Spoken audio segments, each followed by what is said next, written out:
Radab. Praise the Lord! Hallelujah! 谢谢 खिथाना लादो फंबाय नोंनि नों बबेनिफ्राय फैदों आरो मा जायामोन दा माबायदि इसोरनि अननायखौ मोनखो जिसुनि अननायखौ मोनखो बेखौ खोन्थादो दे Thank you everyone.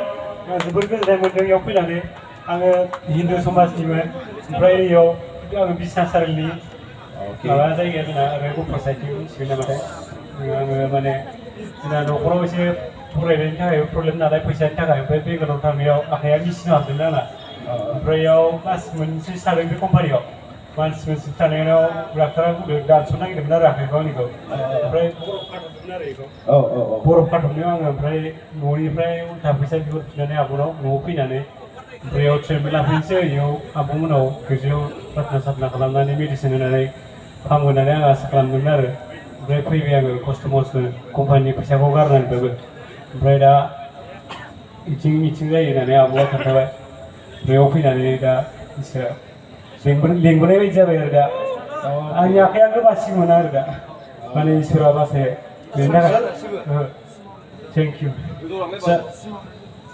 Okay, praise the Lord! Praise the Lord! Doinobat bele, Jisu ko doinobat. Jisu doinobat. Jisu doinobat. Deh, betul ni.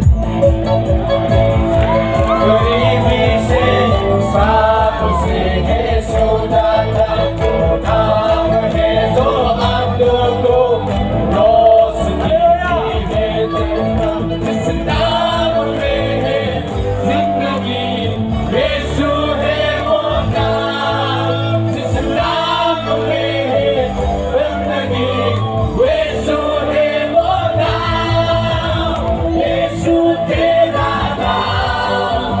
सबसे ऊंचा है